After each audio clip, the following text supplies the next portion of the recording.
Hello बच्चों, कैसे हैं आप सभी लोग। आई होप कि आप सभी अच्छे होंगे। मैं Deepak Yadav, faculty of physics extra mind tutorials, आपका स्वागत करते हैं अपने YouTube channel Yadav sir physics वाले। बच्चों, लास्ट क्लास में हम लोगों ने पढ़ा था इलेक्ट्रिक फील्ड का बेसिक इंट्रोडक्शन, जिसमें मैंने आपको बताया था कि भाई इलेक्ट्रिक फील्ड क्या होता है, इलेक्ट्रिक फील्ड का चार्ज के साथ क्या रिलेशन है, फोर्स के साथ क्या रिलेशन है, ठीक है। फील्ड लाइंस की प्रॉपर्टीज बताई गई थी।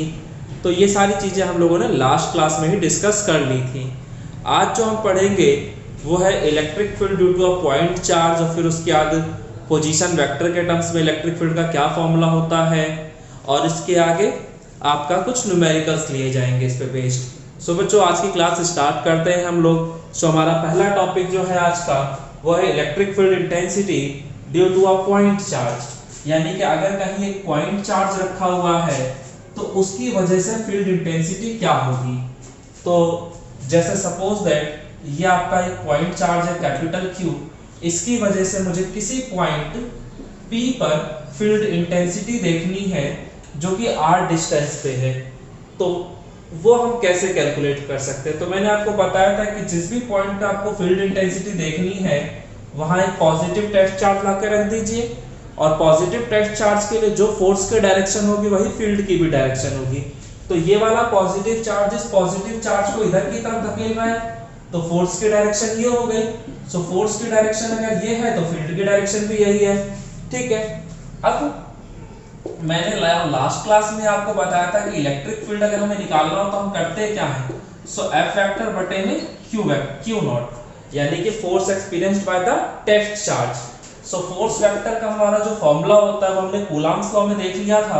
कूलम्ब्स लॉ में हमारा फॉर्मूला क्या था कि इन दो चार्जेस के बीच फोर्स निकालने का, तो K Q नॉट बटे में R स्क्वायर। तो यहाँ पर जो Q है वो कैपिटल Q है, K Q नॉट बटे में R स्क्वायर इनटू में R कैप, क्योंकि मैं वेक्टर फॉर्म में लिख रहा हूँ, ठीक है।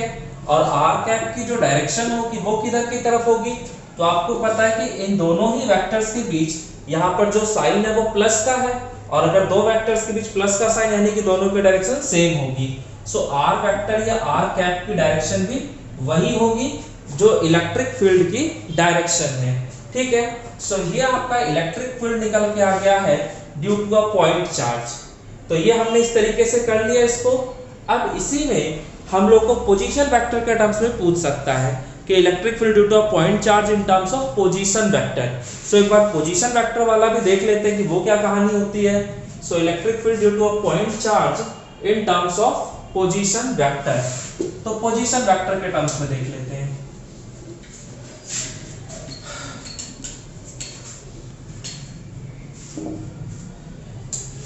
Due to a point charge in terms of position vector. अब हम देख रहे हैं electric field intensity due to a point charge in terms of position vector. मान लेते हैं ये हमारा कोऑर्डिनेट सिस्टम है XY एक्सिस, और इसका ओरिजिन हो गया 0, 0, और इस XY प्लेन में कोई चार्ज हमारा Q है जिसका पोजीशन वेक्टर RA वेक्टर है, और इसकी वजह से मुझे फील्ड इंटेंसिटी निकालना है किसी पॉइंट B पे जिस पे हमारा चार्ज पॉइंट B पे हमें फील्ड इंटेंसिटी निकालना है। जिस भी पॉइंट पे फील्ड इंटेंसिटी निकालना हो वहां हमें क्या करना चाहिए, एक टेस्ट चार्ज लाके रख देना चाहिए। तो हमने यहाँ पर एक टेस्ट चार्ज रख दिया Q नॉट। अब मुझे इस पॉइंट पे फील्ड इंटेंसिटी निकालना था, तो यहाँ पे मैंने टेस्ट चार्ज रख दिया Q नॉट, और अब इस पॉजिटिव चार्ज की वजह से मैं फोर्स की डायरेक्शन देखूंगा यहाँ क्या होगी। तो ये जो पॉजिटिव चार्ज है वो इस पॉजिटिव को इधर की तरफ धकेलना होगा। फोर्स की डायरेक्शन ये हो गई। तो फोर्स जो लग रहा है वो पॉइंट B पे रखे हुए चार्ज पे लग रहा है और A की वजह से लग रहा है। और आपको पता है कि पॉजिटिव टेस्ट चार्ज के केस में जो फोर्स की डायरेक्शन होती है वही फील्ड की भी डायरेक्शन होती है। तो फील्ड जो मैं देख रहा हूँ वो पॉइंट A पे रखे हुए चार्ज की वजह से देख रहा हूँ। तो ऑब्वियसली यहाँ जो इलेक्ट्रिक फील्ड होगा उसे मैं क्या लिख दूंगा, EA वेक्टर, ठीक है। तो अब मुझे क्या निकालना है, इलेक्ट्रिक फील्ड निकालना है। इलेक्ट्रिक फील्ड निकालना है तो आपको पता है इलेक्ट्रिक फील्ड का बेसिक फॉर्मूला था फोर्स अपॉन में चार्ज। तो हम लोग क्या करते हैं, पहले हम फोर्स निकाल देते हैं, फिर उसे चार्ज Q नॉट से डिवाइड कर देंगे, हमारा आंसर आ जाएगा। फोर्स क्या होगा, तो फोर्स निकालने के लिए तो कूलम्ब्स लॉ है ना मेरे पास। मैं कूलम्ब्स लॉ यूज कर लेता हूं। तो as per the Coulomb's law so Coulomb's law हमारा क्या कहता था, तो कूलॉम्स लॉ कहता था F वेक्टर यानी force on charge V due to A जो होगा वो क्या होगा, तो 1/4 pi epsilon naught capital Q naught बटे में इन दोनों के बीच के डिस्टेंस का स्क्वायर। तो इन दोनों के बीच का जो डिस्टेंस होगा वो क्या होगा, तो इन दोनों के बीच का जो डिस्टेंस है वो आपका AB है, तो इसे मैंने AB का स्क्वायर लिख दिया, ठीक है। और अगर वेक्टर फॉर्म में लिखा तो यहाँ पे मुझे r कैप लिख देना चाहिए, और r कैप की डायरेक्शन वही होगी जो फोर्स की डायरेक्शन है। तो फोर्स की जो डायरेक्शन है वो ये है, तो r कैप की डायरेक्शन भी यही हो जाएगी। तो ये जो डायरेक्शन है वो A से B की तरफ है ना, तो इसे हम क्या नाम दे देंगे, RAB कैप। तो यहाँ आ गया RAB कैप। भाई ये जो पोजीशन वेक्टर है इसकी डायरेक्शन A से B की तरफ थी, इसलिए मैंने लिख दिया RAB। अगर B से A होता तो मैं लिख देता RBA, ठीक है। तो ये सीधा सीधा लिखने का तरीका है। अगर दिल्ली से मुंबई जा रहे हो तो दिल्ली टू बॉम्बे लिख दो, यहाँ पे खत्म कहानी, ठीक है। तो ये तो हमारा पोजीशन वेक्टर के टर्म्स में आ गया, सॉरी यूनिट वेक्टर्स के टर्म में। हमें चाहिए पोजीशन वेक्टर के टर्म्स में। अच्छा एक चीज और, ये जो है अगर मैं इसे RAB कैप कह रहा हूं तो ये मेरा वेक्टर के अगर टर्म्स में लिखना चाहूं तो ये हो जाएगा RAB वेक्टर, ठीक है। सो ये हो गया RAB वेक्टर। तो ये जो मैंने AB लिखा है इसकी जगह में RAB वेक्टर के मैग्नीट्यूड का स्क्वायर लिख सकता हूं, क्योंकि भाई ये जो है ये सिर्फ मुझे वैल्यू तो चाहिए थी डिस्टेंस की, और डिस्टेंस की वैल्यू बोले तो RAB वेक्टर का मैग्नीट्यूड चाहिए था। सो मैग्नीट्यूड मैं नॉर्मली लिख सकता हूं। अब 1/4 pi epsilon not Q naught बटे में RAB वेक्टर के मोड का स्क्वायर। तो इसे मैंने नॉर्मली लिख दिया RAB का स्क्वायर, कोई फर्क नहीं पड़ता, क्योंकि किसी भी वेक्टर का जो मैग्नीट्यूड होता है वो सिर्फ और सिर्फ उसके स्केलर पार्ट को रिप्रेजेंट करता है। और अगर कहीं स्केलर पार्ट है तो उसमें हम लोग एरो नहीं भी लगाएंगे तो हमारा काम चल जाएगा। जैसे A वेक्टर का मोड जो होता है उसे नॉर्मली A लिख देते हैं, वैसे ही हम लोग यहाँ भी कर रहे हैं। RAB वेक्टर के मैग्नीट्यूड का स्क्वायर था तो मैंने सिंपल RAB का स्क्वायर कर दिया। और ये यूनिट वेक्टर है तो इसे मैं वेक्टर के टर्म्स में कन्वर्ट कर लेता हूँ। तो A कैप क्या होता था, तो A वेक्टर बटे में A वेक्टर का मैग्नीट्यूड, तो RAB कैप क्या हो जाएगा, तो RAB वेक्टर बटे में RAB वेक्टर का मैग्नीट्यूड, ठीक है। तो ये हमारा बेसिक फॉर्मूला था। अब इसके बाद 1/4 pi epsilon not Q naught बटे में RAB का, सोचो यहाँ पे स्क्वायर है और यहाँ पे भी एक टर्म आ गया, तो दोनों को मल्टीप्लाई कर दोगे तो क्यूब हो जाएगा, तो ये RAB का क्यूब आ जाएगा यहाँ पे, और ये हो गया RAB वेक्टर, ठीक है।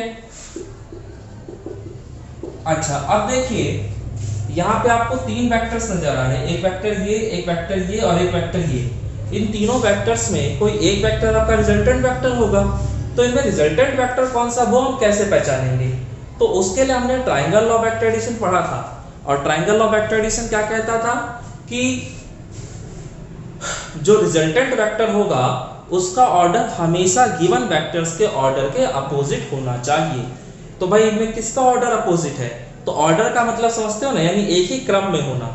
अब जैसे अगर मैं कहता हूं कि ये कोई बिल्डिंग है और सपोज दैट कुछ लोग इधर से आ रहे हैं और कुछ लोग इधर से आ रहे हैं, तो मतलब ये सभी के सभी लोग एक ही क्रम में चल रहे हैं, और अगर कुछ लोग इधर से आ रहे हैं तो इनका जो क्रम है वो अपोजिट है, यानी कि ये जो है ये अपोजिट ऑर्डर में है। तो ऑर्डर और डायरेक्शन डिफरेंट चीजें हैं। डायरेक्शन तो ऑब्वियसली इन लोगों की कुछ और है, इन लोगों की कुछ और है, लेकिन ऑर्डर सबका एक ही है। कभी भी आपने देखा होगा चाहे राशन की लाइन हो चाहे सिनेमा घर की लाइन हो, लाइन हमेशा ऐसे लगती है जिसमें एक एक बंदा करके आगे बढ़ता रहता है। तो ये सभी के सभी लोग एक ही ऑर्डर में हैं। तो आप देख सकते हैं कि यहाँ पे ये वाला जो वेक्टर है और जो ये वाला वेक्टर, ये दोनों के दोनों एक ही क्रम में है, लेकिन ये जो है ये अपोजिट क्रम में है। तो इसका मतलब ये हुआ आपका resultant vector.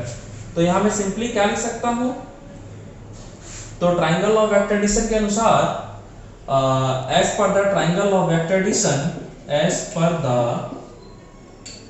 Triangle law of vector addition.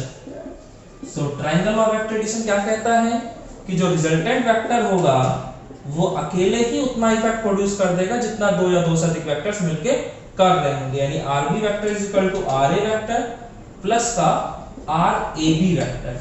सो यहाँ से आर ए बी वेक्टर का जो वैल्यू निकल के आ रहा है वो आर बी वेक्टर माइनस का आर ए वेक्टर आ गया। ठीक है, तो ये मैं इस तरीके से लिख सकता हूँ। तो ये जो आर ए बी वेक्टर लिखा हुआ था यहाँ पे, इसको अगर मैं चाहूँ तो मैं लिख सकता हूँ आर बी वेक्टर माइनस का आर ए वेक्टर। अच्छा, एक चीज और समझ लेना, ये सब तो मैंने बहुत डिटेल में करा है, अगर आप चाहें तो इतना डिटेल में ना भी करें तो आपका काम चल सकता है। बहुत सिंपल सा फंडा है कि अगर तीन वेक्टर्स हैं, ये आपका पोजीशन वेक्टर, ये आपका पोजीशन वेक्टर, तो ये आपका डिस्प्लेसमेंट वेक्टर हो गया। ठीक है, और अगर ये वेक्टर है आर ए बी वेक्टर और मुझे इसकी जगह पे लिखना है या इसको इन दोनों के टर्म्स में लिखना है, तो आपको पता है कि इस वेक्टर का जो टेल है वो यहाँ है और जो हेड है वो यहाँ है। तो टेल हमेशा इनिशियल पोजीशन को और हेड हमेशा फाइनल पोजीशन को रिप्रेजेंट करता है। तो हमेशा फाइनल माइनस इनिशियल होता है, यानी कि R B vector minus R A vector. तो ये जो मैंने यहाँ पे आर ए बी वेक्टर लिखा है, इसकी जगह अगर मैं चाहूँ तो डायरेक्टली भी लिख सकता हूँ आर बी वेक्टर माइनस का आर ए वेक्टर, और इस तरीके से आपका काम चल जाता है।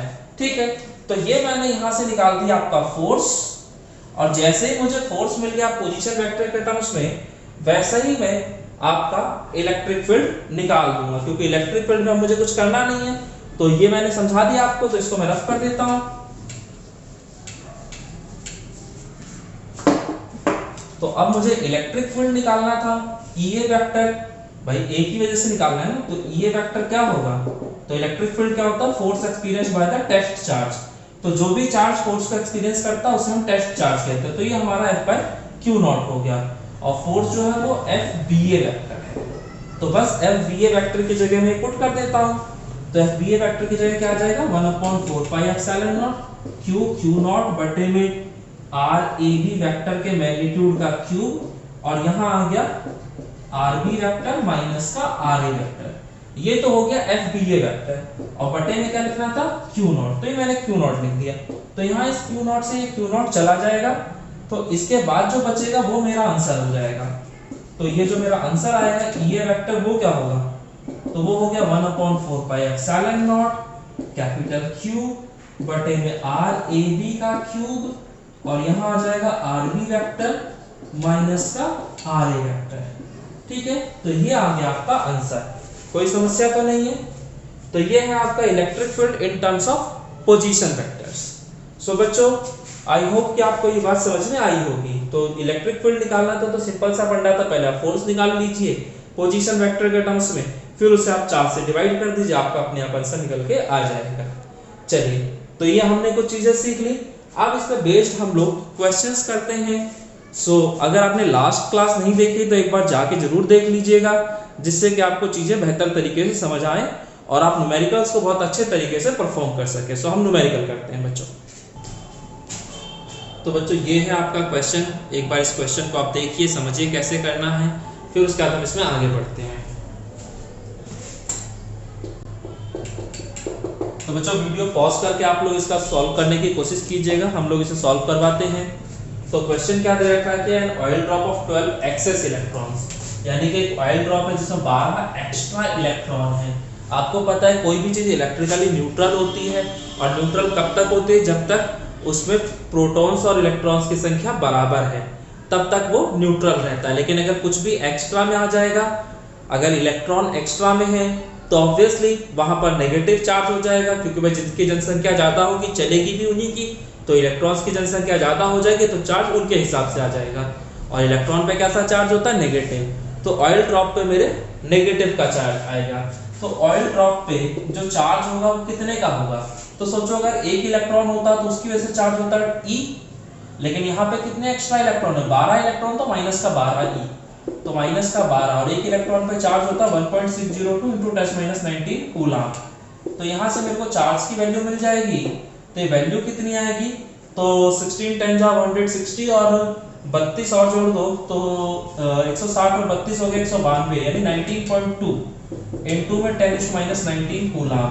तो इतना तो चार्ज है आपके ऑयल ड्रॉप पे, और वो क्या कह रहा है कि ऑयल ड्रॉप जो है वो स्टेशनरी है, is held stationary under a constant electric field. ठीक है, ऑयल ड्रॉप आपका स्टेशनरी है किस इलेक्ट्रिक फील्ड के इफेक्ट में, तो कांस्टेंट इलेक्ट्रिक फील्ड के इफेक्ट में, और उस इलेक्ट्रिक फील्ड की मुझे वैल्यू भी दे दी है इसने और वैल्यू है 2.55 into 10⁴ volt per metre. Okay, in Millikan's oil drop experiment the density of the oil, और ऑयल की मुझे डेंसिटी दे दी गई है 1.26 ग्राम पर सेंटीमीटर क्यूब। तो बच्चों आप देखेंगे कि ये जो है ये ग्राम पर सेंटीमीटर क्यूब यानी कि सीजीएस सिस्टम में आ गया है। सो अगर ये सीजीएस सिस्टम में तो इसे हमें एसआई सिस्टम में कन्वर्ट करना पड़ेगा, क्योंकि बाकी सारी चीजें तो एसआई में है, बस यही सीजीएस में है। तो इसको एक बार कन्वर्ट कर लेते हैं। आपको पता है 1 ग्राम में कितने किलोग्राम होते हैं, तो 10⁻³ किलोग्राम। और 1 सेंटीमीटर क्यूब बराबर कितने मीटर क्यूब, तो मैंने आपको सिखाया था कि 1 centimetre is equal to 10⁻² metre. तो आपको सेंटीमीटर का क्यूब चाहिए, ठीक है। तो अगर क्यूब चाहिए तो आप क्या करेंगे, क्यूबिंग बोथ साइड, दोनों तरफ क्यूब कर देंगे। तो ये तब करते हैं जब आपको क्यूब चाहिए था, लेकिन आपको क्यूब थोड़े ना, आपको -3 चाहिए ना, तो दोनों तरफ पावर -3 लगा दीजिए। तो 1 सेंटीमीटर क्यूब कितना आ जाएगा, सो 10⁻² को -3 से मल्टीप्लाई करेंगे तो +6 आ जाएगा पर मीटर क्यूब। तो इतना आएगा आपका आंसर। तो इनटू में ये जो पर सेंटीमीटर क्यूब है इसकी जगह मैं लिख सकता हूँ 10⁻6 मीटर यानी पर मीटर क्यूब।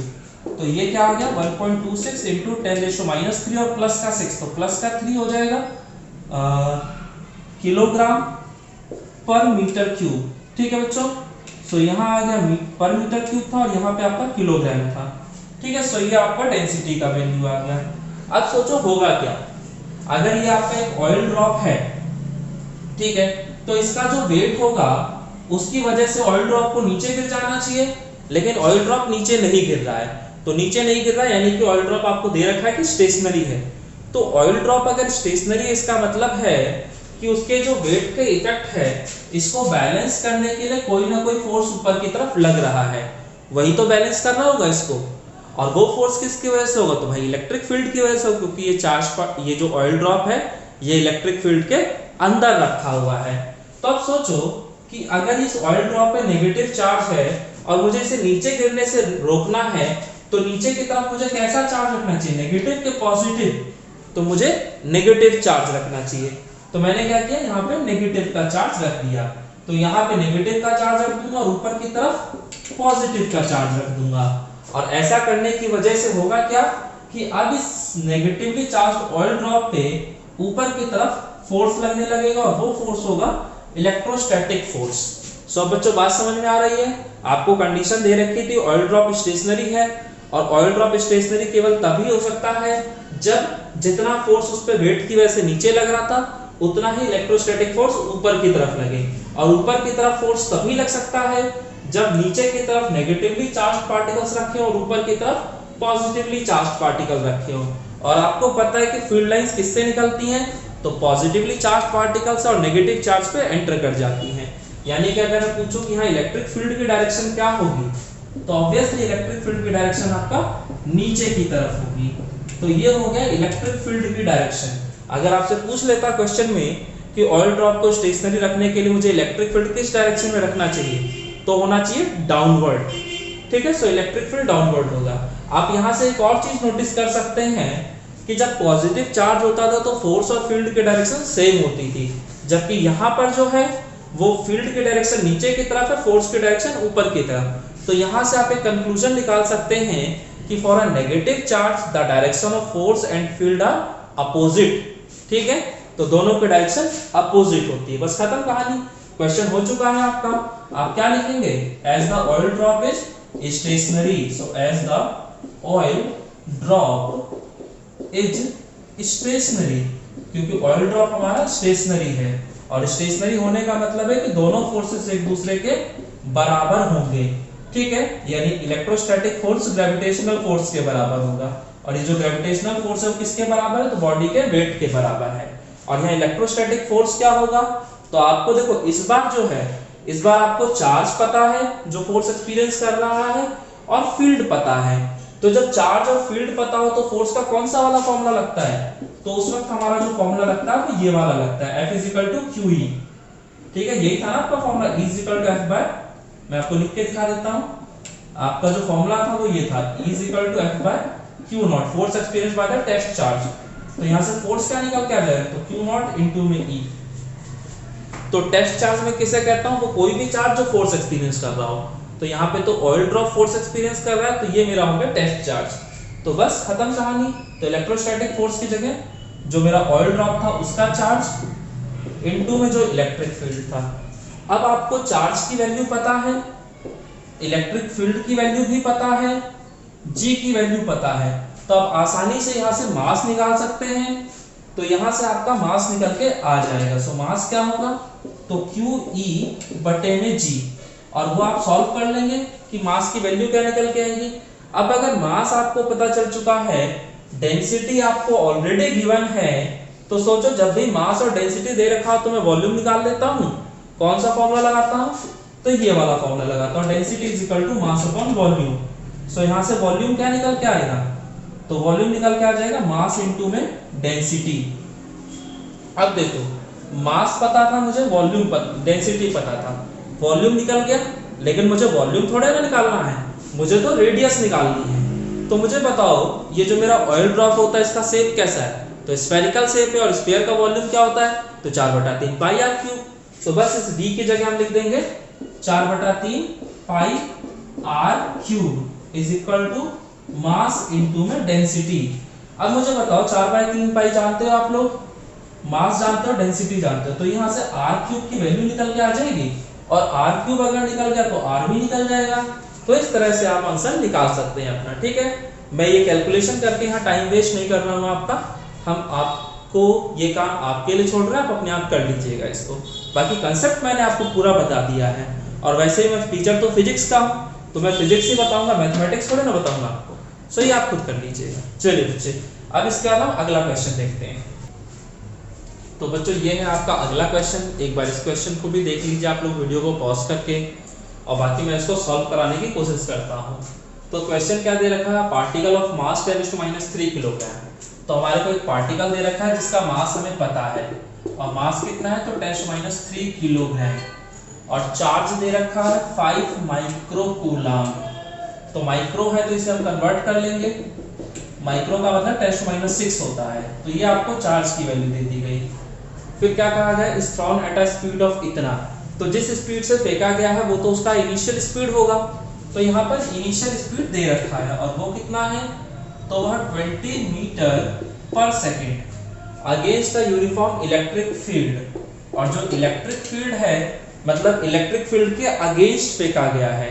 ठीक है, अगर यहाँ पे इलेक्ट्रिक फील्ड और मैंने चार्ज पार्टिकल को इस तरीके से फेंक दिया है, तो इलेक्ट्रिक फील्ड की वैल्यू दे रखी है 2 × 10⁵ newton per coulomb. So how much distance will it travel before coming to rest. तो ये रेस्ट में आने से पहले कितना डिस्टेंस ट्रैवल करेगा, यानी आपका जो इलेक्ट्रॉन है फाइनली वो रेस्ट में आ चुका है, यानी उसकी फाइनल वेलोसिटी क्या हो चुकी है, 0। तो बस हमें यहाँ पे निकालना है डिस्प्लेसमेंट। अब सोचो यहाँ पे मुझे क्या क्या चीजें गिवन है, तो मुझे इनिशियल वेलोसिटी पता है, फाइनल वेलोसिटी पता है, और डिस्प्लेसमेंट निकालना है। तो u, v और s को लेकर आपके दिमाग में कोई रिलेशन आता है, तो बिल्कुल आता है, और वो रिलेशन क्या था, सो v² - u² = 2as। यही वाला रिलेशन है इक्वेशंस ऑफ मोशन से, वेलोसिटी डिस्प्लेसमेंट रिलेशन। ठीक है, डिस्प्लेसमेंट निकालना है, वेलोसिटी हमें पता है, इनिशियल पता है, फाइनल पता है। सोचो अगर मैं कोई भी इक्वेशन यूज कर रहा हूं तो उसमें सिर्फ एक ही अननोन होना चाहिए, लेकिन इस इक्वेशन में 2 अननोन हैं। एक ना तो मुझे एक्सेलरेशन पता है, ना ही मुझे डिस्प्लेसमेंट पता है। तो डिस्प्लेसमेंट तो मुझे निकालना है, यानी मुझे एक्सेलरेशन पता होना चाहिए था। अगर एक्सेलरेशन पता होता तो मैं डायरेक्टली इस फॉर्मूले को लगा लेता, लेकिन फिलहाल मुझे एक्सेलरेशन नहीं पता। तो पहला काम है एक्सेलरेशन निकालना कि वो कैसे निकलेगा। तो हमें एक्सेलरेशन निकालना है सबसे पहले, तो हम देखते हैं वो कैसे निकल सकता है। तो आपको पता है कि आपने क्या किया, चार्ज पार्टिकल को इलेक्ट्रिक फील्ड के अगेंस्ट फेंका है। तो अगर इलेक्ट्रिक फील्ड के अगेंस्ट फेंक रहे हो, यानी कि इलेक्ट्रिक फील्ड जो है वो चार्ज पार्टिकल को आगे बढ़ने नहीं दे रहा होगा, और इस वजह से वहां पे डी एक्सेलरेशन हो रहा होगा।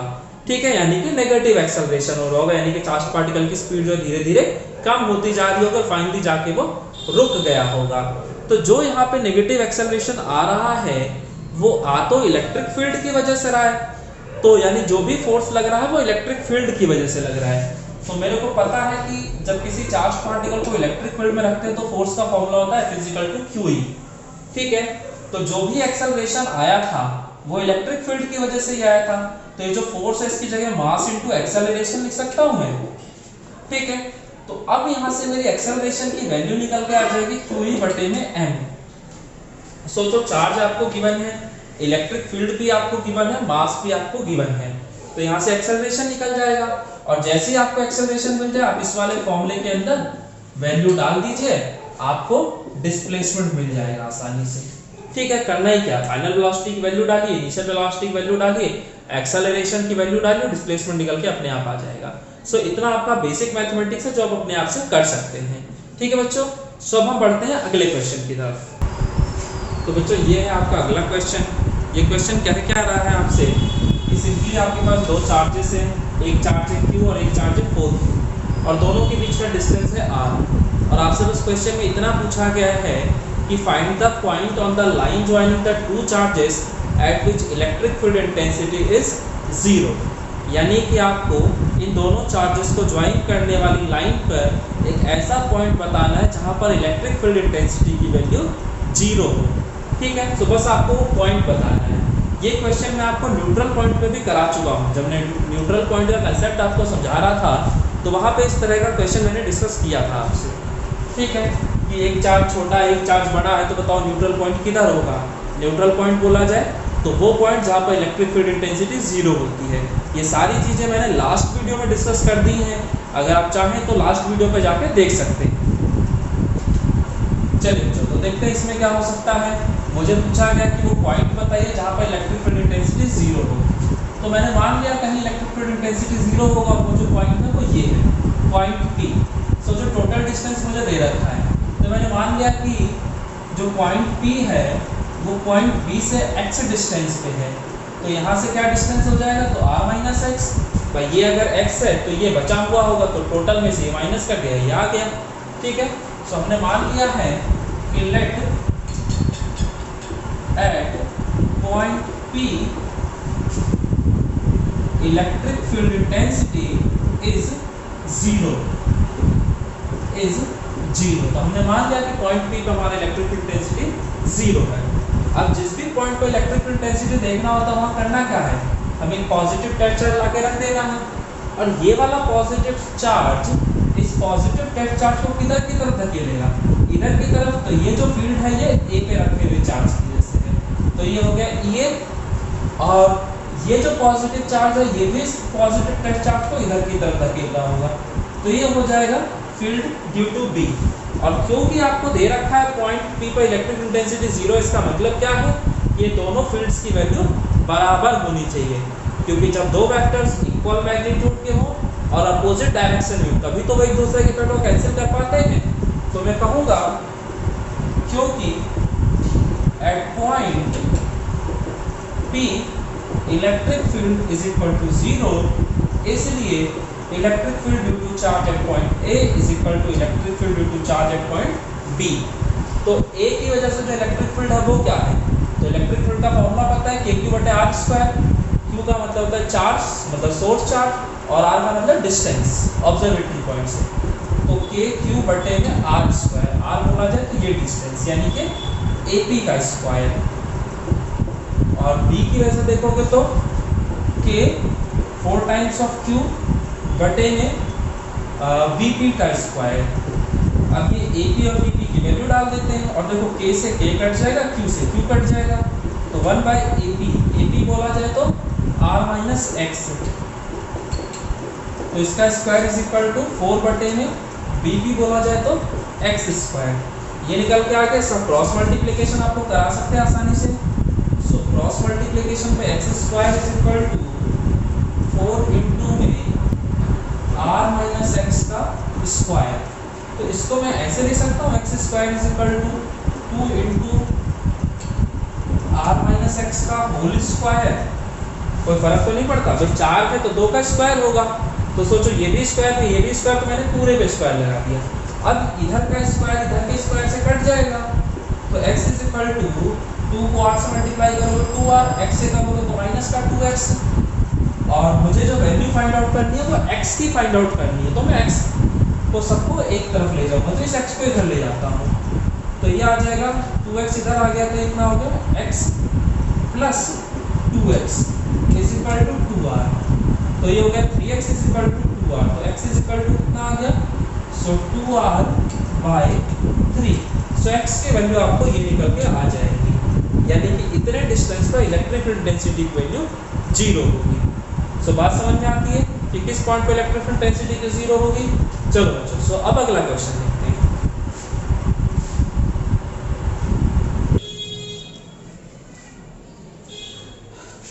तो बच्चों अब हम दूसरा क्वेश्चन देखते हैं कि दूसरा क्वेश्चन क्या है। तो दूसरा क्वेश्चन कुछ इस तरीके का है कि जैसे मान लेते हैं कि हमारे पास कोई दो चार्जेस हैं, ठीक है, एक चार्ज Q1 है, एक चार्ज Q2 है, और इन दोनों ही चार्जेस के ना तो मुझे साइन पता है और ना ही मुझे इनका मैग्नीट्यूड पता है, यानी साइन और मैग्नीट्यूड दोनों ही मेरे लिए अननोन है।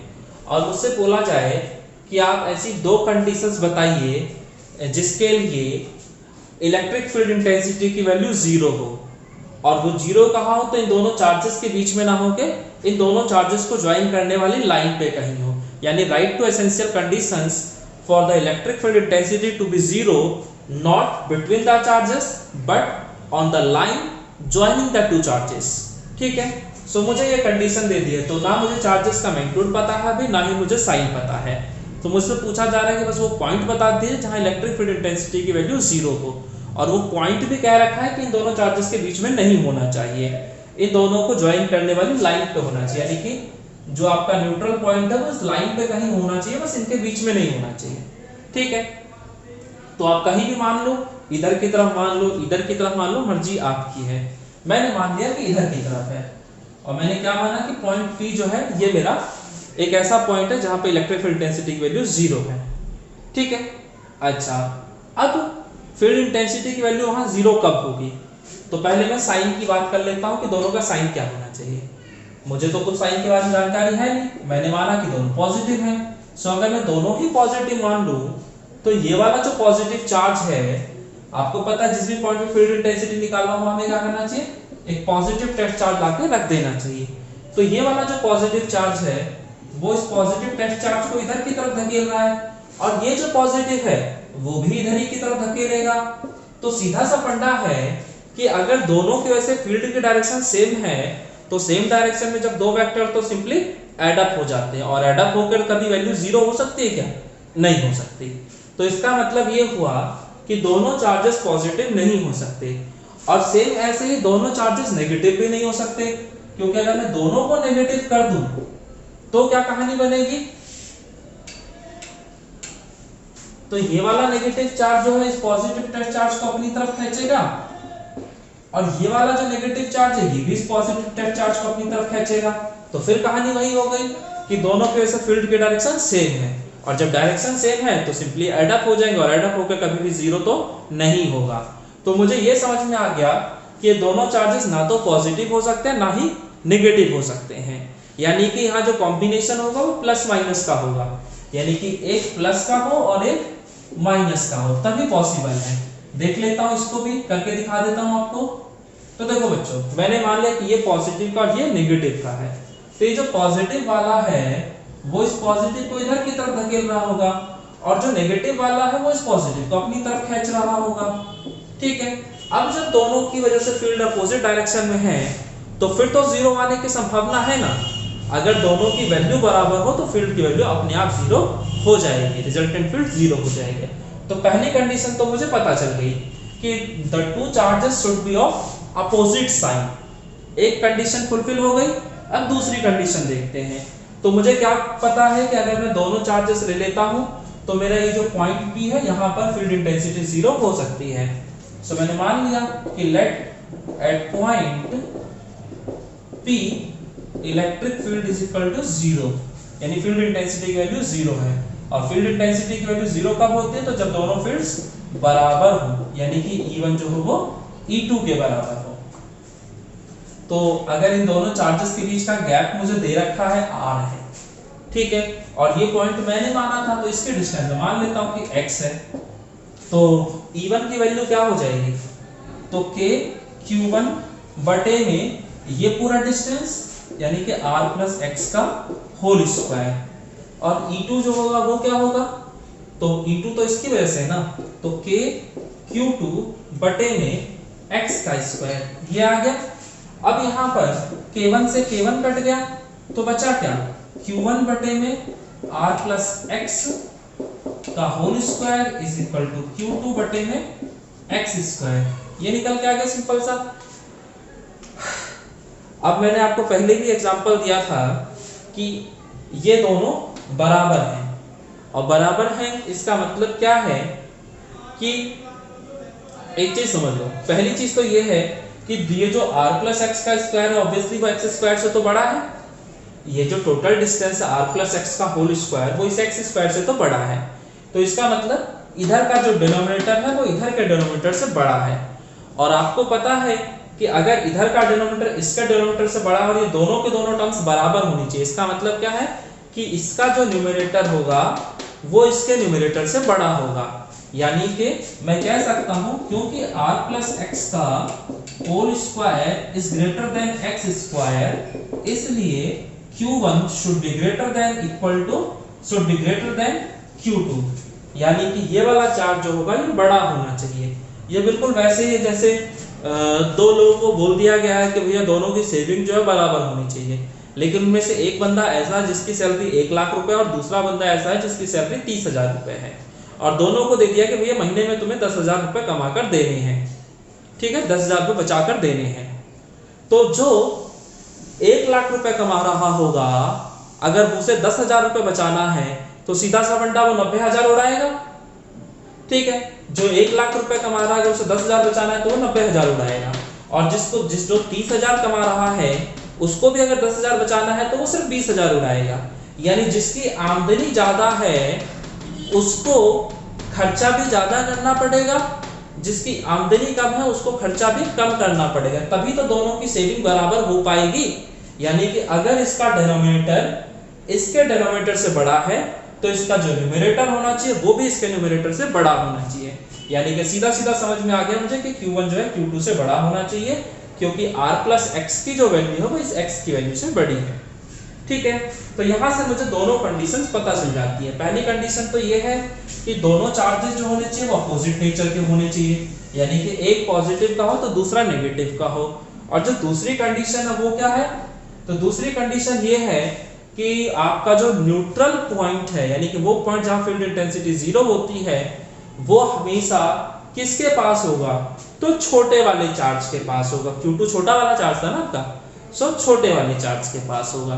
तो यही दोनों कंडीशन है। तो ध्यान रखिएगा, सीबीएसई में कई बार क्वेश्चन पूछ लेता है कि आप ऐसी दो कंडीशन बताएं जिसमें इलेक्ट्रिक फील्ड इंटेंसिटी की वैल्यू 0 हो, not between the charges but on the line joining the charges, ठीक है। और इसमें कंडीशन पूछा है तो कंडीशन सीधी सीधी है कि दोनों चार्जेस या तो अपोजिट साइन के होने चाहिए, और दूसरी पॉइंट कि जो न्यूट्रल पॉइंट है वो छोटे वाले चार्ज के पास होना चाहिए, क्योंकि चार्ज छोटा है तो डिस्टेंस भी छोटा आएगा, तभी तो फील्ड की वैल्यू बराबर हो पाएंगी। तो ये चीज है। सो बच्चों अब हम नेक्स्ट क्वेश्चन देखते हैं। तो बच्चों ये है आपका अगला क्वेश्चन। एक बार इस क्वेश्चन को देखिए कैसे करना है आप लोगों को। सो आप लोग वीडियो को पॉज करके आराम से सोचिए क्या कर सकते हैं आप लोग। सो हम लोग इस क्वेश्चन को देखते हैं क्या इसका सॉल्यूशन हो सकता है। तो क्वेश्चन क्या कह रहा है, क्या sphere of charge plus Q is fixed in position. Okay, एक चार्ज है प्लस क्यू वो आपका फिक्स्ड है, मैंने यहाँ पे हमने इसको फिक्स कर दिया। A small sphere of charge plus q is placed near the larger sphere and released from rest. Okay, अब यहाँ पर एक स्मॉल स्फीयर था प्लस क्यू चार्ज का, उसको पहले मैंने यहाँ पकड़ के रखा था, बाद में मैंने इसको छोड़ दिया। तो छोड़ दिया तो सीधा सा फंडा है, अगर ये पॉजिटिवली चार्ज है और ये भी पॉजिटिवली चार्ज है तो ये इधर को भागेगा। ओके, तो ये इधर को भागने लग गया। अब क्या कह रहा है, the smaller sphere will move away from the larger sphere. ठीक है, तो भाई स्फीयर जो है वो लार्ज वेलोसिटी मतलब सॉरी लार्ज स्फीयर से दूर भाग रहा है, किस वेलोसिटी के साथ और किस एक्सेलरेशन के साथ, बस वही हमें बताना है। ठीक है, तो यही हमें सोचना है कि हमारी जब ये भाग के दूर जाता चला जाएगा तो इसका जो वेलोसिटी होगा वो लगातार बढ़ रहा होगा या घट रहा होगा, एक्सेलरेशन जो है बढ़ रहा होगा या घट रहा होगा या कांस्टेंट रह रहा होगा। तो सीधा सा फंडा है कि ये जो दोनों चार्जेस थे इनके बीच का गैप मान लेते हैं कितना था, स्मॉल r। तो जब मैं इस चार्ज को छोड़ूंगा तो ये चार्ज क्या होगा, इधर की तरफ जाएगा, और जैसे जैसे चार्ज दूर जाएगा ये जो डिस्टेंस है ये लगातार बढ़ता जाएगा, और इस डिस्टेंस के बढ़ने की वजह से जो फोर्स था इन दोनों चार्जेस के बीच का वो क्या होगा, तो डिस्टेंस अगर बढ़ रहा है तो फोर्स आपका घटेगा, यानी इस चार्ज पार्टिकल पे लगने वाला फोर्स लगातार कम होता जा रहा है। यानी पहले ज्यादा फोर्स लग रहा था, बाद में फिर थोड़ा कम हुआ फोर्स, फिर उसके बाद और कम हुआ फोर्स। ठीक है, तो फोर्स लगातार घट रहा है। तो फोर्स अगर लगातार घट रहा है तो force is equal to mass into acceleration होता है। सो अगर फोर्स घटेगा तो ऑब्वियसली एक्सेलरेशन भी घटेगा। क्यों? क्योंकि बॉडी का मास तो हमेशा कांस्टेंट रहता है। तो जैसे जैसे चार्ज दूर गया वैसे वैसे फोर्स घटा, फोर्स घटने के साथ एक्सेलरेशन घट गया। अब ये तो कंफर्म हो गया कि एक्सेलरेशन मेरा घटेगा, और घटता हुआ एक्सेलरेशन मुझे दो जगहों पे नजर आ रहा है, एक यहाँ पे और एक यहाँ पे। तो इन दो जगहों पे मेरा एक्सेलरेशन जो है वो घट रहा है। ठीक है, अब मेरे को देखना है वेलोसिटी पे कि वेलोसिटी पे क्या इफेक्ट पड़ेगा, वेलोसिटी बढ़ेगी या वेलोसिटी घटेगी। तो एक बार वेलोसिटी का भी इफेक्ट देख लेते हैं। तो आप एक चीज समझ लीजिए कि भले ही आपका एक्सेलरेशन जो है वो घट रहा है, तो एक्सेलरेशन का मतलब क्या होता है, तो एक्सेलरेशन का मतलब होता है rate of change of velocity with respect to time, यानी कि dv/dt लिख लीजिए या change in velocity upon change in time interval लिख दीजिए। ठीक है, अब अगर एक्सेलरेशन घट रहा है तो इसका मतलब है कि चेंज इन वेलोसिटी जो है वो कम हो रही है, यानी वेलोसिटी में जितना चेंज पहले आ रहा था अब उतना चेंज नहीं आ रहा, लेकिन चेंज तो अभी भी आ रहा है। तो सोचो आपका हो क्या रहा था, बॉडी अगर एक्सेलरेट कर रही है इसका मतलब वेलोसिटी बढ़ रही है। ठीक है, तो पहले एक्सेलरेशन ज्यादा था तो इसका मतलब वेलोसिटी पहले ज्यादा तेजी के साथ बढ़ रही थी। अब एक्सेलरेशन कम हो गया तो वेलोसिटी उतना तेजी से नहीं बढ़ रही है, लेकिन बढ़ तो अभी भी रही है। तो ओवरऑल वेलोसिटी पर जो इफेक्ट आ रहा है वो कैसा आ रहा है, तो इंक्रीजिंग वाला, यानी कि मेरा वेलोसिटी जो है वो बढ़ना चाहिए। तो कौन से वाले केस में वेलोसिटी बढ़ रहा है, तो इस वाले केस में, तो मेरा जो आंसर होगा वो यही होगा। सो खेल समझ में आ रहा है, सीधा सा फंडा था, जिस चार्ज को आप छोड़ोगे तो ये चार्ज दूर भागेगा, और जब जैसे जैसे चार्ज दूर भागता जाएगा डिस्टेंस बढ़ता जाएगा, फोर्स घटेगा, फोर्स घटने की वजह से एक्सेलरेशन कम होने लगेगा, और एक्सेलरेशन कम होने का मतलब है कि वेलोसिटी में जो चेंजेस थे वो कम हो रहे हैं। तो एक्सेलरेशन वाले केस में क्योंकि यहाँ पॉजिटिव एक्सेलरेशन है तो सीधा सा फंडा है कि वेलोसिटी इंक्रीज कर रही थी। तो अब एक्सेलरेशन अगर पहले जैसा नहीं बढ़ रहा है या एक्सेलरेशन धीरे धीरे कम होता जा रहा है तो इसका बस एक ही मतलब है कि वेलोसिटी पहले जैसा इंक्रीज नहीं कर रही है, लेकिन इंक्रीज तो अभी भी कर रही है। तो वेलोसिटी अगर इंक्रीज कर रही है तो इसका मतलब इंक्रीजिंग वाला हमारा आंसर हो जाएगा। सो ये आपका क्वेश्चन था, ये आपका कैम्ब्रिज यूनिवर्सिटी में पूछा हुआ क्वेश्चन है। ठीक है बच्चों, तो ये आपका कैम्ब्रिज यूनिवर्सिटी का क्वेश्चन है। चलिए हम आगे बढ़ते हैं अगले क्वेश्चन। तो बच्चों ये हमारा अगला क्वेश्चन, इसमें हम लोग इलेक्ट्रिक फील्ड का वेरिएशन देख रहे हैं। तो पहले मैंने चार्ज के साथ वेरिएशन देखा, फिर डिस्टेंस के साथ देखा, फिर डिस्टेंस के स्क्वायर के साथ वेरिएशन देखा कि कैसे कैसे वेरिएशन आएगा। तो आप वीडियो को पॉज करके इसको सॉल्व करने की कोशिश कीजिएगा, बाकी मैं इस क्वेश्चन को कराता हूँ। तो जो भी वेरिएशन है वो इलेक्ट्रिक फील्ड और चार्ज का अगर वेरिएशन है तो मुझे कोई ऐसा फॉर्मूला ढूंढना होगा जिसमें इलेक्ट्रिक फील्ड और चार्ज आता हो। तो फॉर्मूला क्या है, तो वो यही फॉर्मूला है E=KQ/r²। अब ये ध्यान रखिएगा, अगर वेरिएशन इलेक्ट्रिक फील्ड और चार्ज का पूछा जा रहा है इसका मतलब बाकी चीजें जो होंगी वो कांस्टेंट होंगी। तो अगर मैं इन दोनों को कांस्टेंट कर देता हूं तो इन दोनों के बीच जो रिलेशन आएगा वो कैसा होगा, सो डायरेक्टली का। और ध्यान रखिएगा बच्चों, डायरेक्टली का जब भी रिलेशन होता है हमेशा ग्राफ कैसा प्लॉट होता है, सो स्ट्रेट लाइन ग्राफ। ठीक है, ये आप सीधा सीधा याद रख सकते हैं कि ग्राफ हमेशा स्ट्रेट लाइन। अगर नहीं समझ में आता तो सीधा सा फंडा है, इसको बढ़ाओगे तो ये भी बढ़ेगा, तो ये बढ़ाने के साथ अगर ये बढ़ रहा है तो ग्राफ आपका ऐसे ही खींचेगा। ठीक है, दूसरा जो है वो इलेक्ट्रिक फील्ड और डिस्टेंस r के बीच ग्राफ पूछा गया है, तो KQ/r²। तो मुझे बताओ, अगर मैं डिस्टेंस और इलेक्ट्रिक फील्ड का ग्राफ पूछा जा रहा है इसका मतलब ये जो चीज है इस बार ये पूरी की पूरी कांस्टेंट है। ठीक है, अब अगर मैं डिस्टेंस को बढ़ा रहा हूं तो उसका इलेक्ट्रिक फील्ड पे क्या इफेक्ट होगा, तो डिस्टेंस को अगर आप बढ़ाएंगे तो इलेक्ट्रिक फील्ड घटेगा। क्योंकि अगर ये कांस्टेंट है तो इसका मतलब इन दोनों में जो रिलेशन है वो इनवर्सली का रिलेशन है। ठीक है, तो इन दोनों का जो रिलेशन है वो इनवर्सली का रिलेशन है। और इनवर्सली में क्या होता है, एक को बढ़ाओ दूसरा घटता है, और जब भी ऐसा होता है तो हमेशा ग्राफ कैसा प्लॉट होता है, तो ऐसा ग्राफ प्लॉट होता है। ठीक है, सेम ऐसे ही तीसरा जो क्वेश्चन है उसमें मुझसे कह रहा है ई और 1/r² का ग्राफ। तो ये थोड़ा सा अच्छा क्वेश्चन है, KQ/r²। तो मुझे ई और 1/r² का पूछ रहा है ना, तो इसको मैं ऐसे भी तो लिख सकता था ना, KQ में 1/r²। तो आप जरा सोचो, अगर 1/r² का पूछ रहा है तो ये चीज तो कांस्टेंट है, और ये जो पूरा है इसको मैं अगर एक अलग से नाम दे दूं a, इस पूरे को मैंने अलग से नाम दे दिया a, तो सोचो अगर ये कांस्टेंट तो इस e और इस a में जो रिलेशन है वो कैसा रिलेशन है, तो डायरेक्टली का रिलेशन है, क्योंकि इस पूरे की जगह आपने a लिख दिया, तो दोनों अगर ऊपर की तरफ है तो इसका मतलब डायरेक्टली का रिलेशन, अगर एक ऊपर और एक नीचे है तो इसका मतलब इनवर्सली का रिलेशन। तो डायरेक्टली का रिलेशन में क्या होता है कि अगर a बढ़ेगा तो e भी बढ़ेगा। इसका मतलब अगर 1/r² जो है इसकी वैल्यू बढ़ रही है तो आपका जो इलेक्ट्रिक फील्ड है इसका वैल्यू भी बढ़ेगा।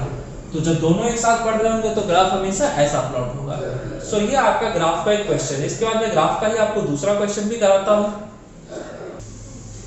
तो बच्चों अब हम दूसरा क्वेश्चन देख रहे हैं, और इसमें हम लोग क्या कर रहे हैं, इलेक्ट्रिक फील्ड का डिस्टेंस के साथ वेरिएशन देख रहे हैं प्लेन के अंदर, कि अगर एक प्लेन है तो उसके अंदर कैसा होगा। जैसे ये मेरा डिस्टेंस हो गया r और ये मेरा इलेक्ट्रिक फील्ड हो गया E, तो इधर की तरफ इलेक्ट्रिक फील्ड पॉजिटिव का है और ये इलेक्ट्रिक फील्ड जो आपका नेगेटिव का है, और ये डिस्टेंस r का और ये डिस्टेंस -r है। तो ये समझ लीजिए कि अगर यहाँ पे आपका जो इलेक्ट्रिक फील्ड है उसकी डायरेक्शन अगर ये है, ठीक है, तो उस इलेक्ट्रिक फील्ड को मैं ट्रीट करूंगा as a positive electric field, और अगर इलेक्ट्रिक फील्ड की डायरेक्शन इधर की तरफ है तो वहां पे जो भी इलेक्ट्रिक फील्ड होगा उसको नेगेटिव इलेक्ट्रिक फील्ड की तरफ ट्रीट करूंगा, यानी कि नीचे की क्वाड्रेंट में लेकर आऊंगा। अब सोच के देखो कि अगर ये चार्ज कैपिटल Q है और मैंने यहाँ पर यानी इस चार्ज के ये वाला जो रीजन है, इस तरफ का जो रीजन है, इस रीजन में अगर मैंने कोई चार्ज रख दिया स्मॉल q, ठीक है, टेस्ट चार्ज रख दिया, तो मुझे बताइए कि ये जो टेस्ट चार्ज है किधर की तरफ फोर्स एक्सपीरियंस करेगा। सो ऑब्वियसली ये पॉजिटिव चार्ज है तो इस पॉजिटिव को इधर की तरफ धकेल रहा होगा। तो इधर की तरफ धकेलने का मतलब क्या हो गया कि इधर की तरफ धकेलना मतलब राइट साइड में जाना, तो राइट साइड में जा रहा है तो इलेक्ट्रिक फील्ड मेरा पॉजिटिव का है, ठीक है। तो अगर इलेक्ट्रिक फील्ड पॉजिटिव का और मैं इस तरफ देख रहा हूं यानी कि r पॉजिटिव का है, तो वहां पर जो मेरा क्वाड्रेंट बनेगा वो कौन सा क्वाड्रेंट आएगा, फर्स्ट क्वाड्रेंट। और क्योंकि इन दोनों के बीच रिलेशन जो है E और R के बीच वो तो इनवर्सली का ही रिलेशन है। अभी आपको लास्ट क्वेश्चन में मैंने सिखाया था E = KQ/r², तो वहां पे E और R में कैसा रिलेशन था, तो इनवर्सली का। और इनवर्सली में जो ग्राफ प्लॉट होता है वो हमेशा इस तरीके का प्लॉट होता है, ठीक है। तो ये तो हो गया ये वाला सेक्शन। अब अगर मैं इस वाले सेक्शन में देखूं कि यहाँ पर ग्राफ कैसा बनेगा, तो भाई इस वाले सेक्शन में भी मैं कहीं पर भी पॉजिटिव टेस्ट चार्ज लाके रख देता हूँ और देखता हूँ कि वो फोर्स किधर एक्सपीरियंस करता है। तो इस पॉजिटिव चार्ज के से जो पॉजिटिव टेस्ट चार्ज है वो इधर की तरफ फोर्स एक्सपीरियंस कर रहा है, यानी फील्ड की डायरेक्शन ये हो गई। तो अगर फील्ड की डायरेक्शन लेफ्ट साइड में जा रही है, यानी फील्ड की डायरेक्शन अगर लेफ्ट साइड में है, तो इलेक्ट्रिक फील्ड को मैं नेगेटिव ट्रीट कर रहा हूँ। तो नेगेटिव मतलब नेगेटिव y एक्सिस, और डिस्टेंस यही है इधर की तरफ का, तो मेरा कौन सा क्वाड्रेंट बन गया, ये वाला क्वाड्रेंट यानी थर्ड क्वाड्रेंट। और रिलेशन तो इनवर्सली का ही है, तो ग्राफ तो हमेशा ऐसा ही प्लॉट होने वाला है। तो ये समझ में आ रहा है। तो ये तो ग्राफ जो मैंने भी बनाया है ये पॉजिटिव चार्ज के लिए बनाया है। जरूर थोड़ा है कि आपका चार्ज हमेशा पॉजिटिव का ही हो, चार्ज आपका नेगेटिव का भी हो सकता है। तो एक बार नेगेटिव चार्ज के लिए भी देख लेते हैं क्या कहानी बनेगी इलेक्ट्रिक फील्ड और डिस्टेंस की। तो ये आपका इलेक्ट्रिक फील्ड हो गया और ये आपका डिस्टेंस हो गया।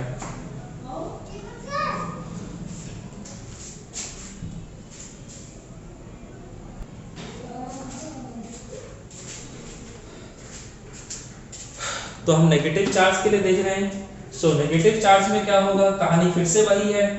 अगर पॉजिटिव y एक्सिस तो प्लस का electric field, negative y axis को माइनस इलेक्ट्रिक फील्ड और ये डिस्टेंस माइनस का है, ठीक है। खेल फिर से वही है कि अगर इलेक्ट्रिक फील्ड की डायरेक्शन राइट साइड की तरफ जा रहा है तो उस इलेक्ट्रिक फील्ड को मैं पॉजिटिव ट्रीट करूंगा, अगर इलेक्ट्रिक फील्ड की डायरेक्शन लेफ्ट साइड में जा रहा है तो उस इलेक्ट्रिक फील्ड को मैं नेगेटिव ट्रीट करूंगा। तो मैं देखना चाहता हूं कि इस चार्ज के इधर का जो पूरा रीजन है, इस रीजन में जो इलेक्ट्रिक फील्ड का ग्राफ प्लॉट होगा डिस्टेंस के साथ, यानी इलेक्ट्रिक फील्ड का जो वेरिएशन होगा डिस्टेंस का, वो कैसा होगा। तो मुझे कुछ नहीं करना, मुझे अगर इस रीजन में देखना है इलेक्ट्रिक फील्ड का वेरिएशन डिस्टेंस का, तो मुझे इस रीजन में कहीं पर भी एक टेस्ट चार्ज ला के रख दूंगा और देखूंगा कि उस पर फोर्स किधर लग रहा है। तो ये जो नेगेटिव चार्ज है वो इस पॉजिटिव टेस्ट चार्ज को अपनी तरफ खींचना होगा। तो अगर फोर्स की डायरेक्शन ये हो गई तो फील्ड की डायरेक्शन भी यही है, और ये डायरेक्शन है लेफ्ट साइड में। और लेफ्ट साइड का मतलब हो गया कि इलेक्ट्रिक फील्ड कैसा होगा, नेगेटिव का। तो इलेक्ट्रिक फील्ड नेगेटिव का ये हो गया आपका, और जो डिस्टेंस है वो मेरा ये वाले रीजन का है। तो ऑब्वियसली जो ग्राफ प्लॉट होगा वो फोर्थ क्वाड्रेंट में प्लॉट होगा। ठीक है, बाकी इन्वर्सली का रिलेशन होने पर हमेशा जो ग्राफ बनता है वो आपका ऐसा ही बनता है। तो इस रीजन में जो वेरिएशन आएगा इलेक्ट्रिक फील्ड का वो कुछ इस तरीके का होगा। अब इस वाले रीजन में भी एक बार देख लेते हैं क्या कहानी बनती है। तो इस वाले रीजन में देखना है तो इस वाले रीजन में भी पॉजिटिव टेस्ट ला के रख दीजिए। तो ये जो नेगेटिव चार्ज है वो इस पॉजिटिव टेस्ट चार्ज को अपनी तरफ खींच रहा होगा, और ये जो डायरेक्शन है, अगर फोर्स की डायरेक्शन ये है तो फील्ड की डायरेक्शन भी यही हो गई। तो फील्ड अगर इधर की तरफ है इसका मतलब है कि पॉजिटिव का फील्ड है, और पॉजिटिव का field positive y axis represent कर रहा है। तो वाई कोऑर्डिनेट मुझे पता चल चुका, और एक्स कोऑर्डिनेट तो मेरा यही है क्योंकि मैं इस रीजन की बात कर रहा हूँ। तो इस बार जो मेरा ग्राफ प्लॉट होगा वो सेकंड क्वाड्रेंट में होगा, और सेकंड क्वाड्रेंट में जो ग्राफ बनेगा वो कैसा बनेगा, तो वो आपका कुछ इस तरीके का होगा। ग्राफ कैसा होगा, तो कुछ इस तरीके का होगा। तो ये आपने इलेक्ट्रिक फील्ड का ग्राफ देखा है, या इलेक्ट्रिक फील्ड का वेरिएशन कह सकते हैं डिस्टेंस के साथ। तो ये तो मैंने तब देखा जब मेरे दोनों ही, मतलब एक पॉजिटिव चार्ज है सिंगल और सिंगल नेगेटिव चार्ज है। जरूरी थोड़ा ना कि हमेशा ऐसा ही हो सकता है कि आपका पेयर हो पॉजिटिव पॉजिटिव का या पॉजिटिव नेगेटिव का। तो एक बार वो वाला केस भी देख लेते हैं। तो बच्चों ये है आपका दूसरा क्वेश्चन, इसमें देख लेते हैं। तो यहाँ पे क्या है, variation of electric field with the distance for two positive charges, यानी कि मेरे पास दो पॉजिटिव चार्जेस हैं, और इन पॉजिटिव चार्जेस के लिए मैं इलेक्ट्रिक फील्ड का वेरिएशन देखूंगा डिस्टेंस के साथ, कि भाई इलेक्ट्रिक फील्ड की जो वैल्यू है वो डिस्टेंस तक कैसे चेंज हो रही है। ठीक है, और इसमें कुछ अलग नया नहीं है। अच्छा, तो यहाँ पर जो रीजन है वो कुछ इस तरीके से होगा, जैसे ये वाला जो रीजन है ये दोनों चार्जेस के बीच का रीजन हो गया, ये बाहर का रीजन हो गया, और ये भी आपका बाहर का रीजन हो गया। तो मुझे हर जगह देखना होगा कि इलेक्ट्रिक फील्ड की डायरेक्शन क्या है। अगर राइट साइड में तो उस इलेक्ट्रिक फील्ड को पॉजिटिव मान लेंगे, लेफ्ट साइड में तो उस इलेक्ट्रिक फील्ड को हम नेगेटिव मान लेंगे, जैसा हम पहले भी कर रहे थे। तो अगर मुझे इस वाले रीजन में चेक करना है कि इलेक्ट्रिक फील्ड का वेरिएशन डिस्टेंस अब कैसा आएगा, तो सीधा सा फंडा इस वाले रीजन में आप एक रख लीजिए टेस्ट चार्ज, देखिए क्या होता है आपका। तो ये जो पॉजिटिव टेस्ट चार्ज है वो इस पॉजिटिव की वजह से जो फोर्स एक्सपीरियंस करेगा वो इधर की तरफ होगा। तो अगर फोर्स की डायरेक्शन ये हो गई है आपकी, तो फील्ड की डायरेक्शन भी यही होगी। तो ये जो डायरेक्शन ये राइट साइड है, और राइट साइड का इलेक्ट्रिक फील्ड पॉजिटिव होता है। तो पॉजिटिव इलेक्ट्रिक फील्ड बोला तो ऊपर वाला, तो इलेक्ट्रिक फील्ड ये हो गया, बाकी रीजन ये था, तो डिस्टेंस हम यही लेंगे, और वेरिएशन जो आएगा वो इन्वर्सली है, तो ऑब्वियसली ये होगा। ठीक है, इस वाले रीजन के लिए भी एक बार देख लेते हैं कि यहाँ क्या कहानी बनेगी। तो यहाँ देखना है, तो यहाँ भी आप रख के देख लीजिए पॉजिटिव टेस्ट चार्ज।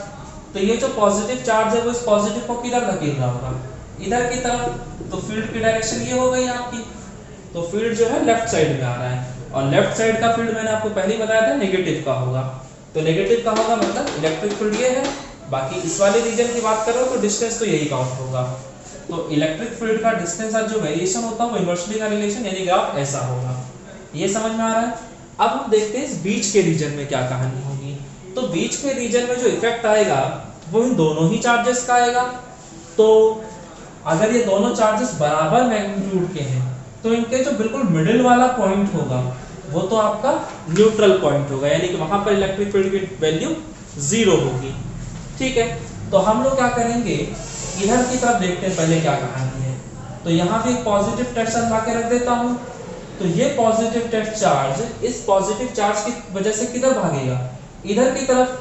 तो इधर की तरफ जा रहा है, यानी कि लेफ्ट साइड में जा रहा है, और लेफ्ट साइड में आपका इलेक्ट्रिक फील्ड नेगेटिव का होता है। सो ये है नेगेटिव का इलेक्ट्रिक फील्ड। तो इलेक्ट्रिक फील्ड ये हो गया, बाकी रीजन ये वाला लिया था, तो ऑब्वियसली जो डिस्टेंस वाला होगा वो ये होगा, तो यानी कि हमारा थर्ड क्वाड्रेंट वेरिएशन आएगा। और मुझे पता है कि पॉइंट पी तक पहुंचते पहुंचते इस बार इलेक्ट्रिक फील्ड की वैल्यू 0 हो जानी चाहिए, तो मैं ग्राफ को उसी के हिसाब से लेकर चलूंगा कि पॉइंट पी पर उसकी वैल्यू 0 आ जाए। अब इस वाले रीजन की बात कर लेता हूं, यानी कि वो हिस्सा जहां पर इसका इन्फ्लुएंस होगा। तो इसका इन्फ्लुएंस देखना है तो मैंने यहाँ भी इस वाले पॉइंट पे इधर एक पॉजिटिव टेस्ट चार्ज लाके रख दिया, तो ये जो पॉजिटिव चार्ज है वो इस पॉजिटिव वाले को किधर धकेल रहा होगा, सो इधर की तरफ। तो ये पॉजिटिव जा रहा है इधर की तरफ, यानी कि राइट हैंड साइड पे, और राइट हैंड साइड पे इलेक्ट्रिक फील्ड हम पॉजिटिव मान के चलते हैं। तो पॉजिटिव इलेक्ट्रिक फील्ड ये हो गया, बाकी डिस्टेंस आपका ये वाला काउंट हो रहा है, तो ये और ये मिलेंगे तो ये वाला क्वाड्रेंट बनेगा, यानी ग्राफ इसमें बनना है। बाकी रिलेशन इनवर्सली का है, और तो इनवर्सली वाला आपको पता है ग्राफ कैसा बनता है। बाकी पॉइंट पी तक पहुंचते पहुंचते इलेक्ट्रिक फील्ड की वैल्यू 0 हो जानी चाहिए, ठीक है। तो ये आपका इस तरह से ग्राफ प्लॉट हो जाएगा। सो ये हो गया variation of electric field with distance for two positive charge.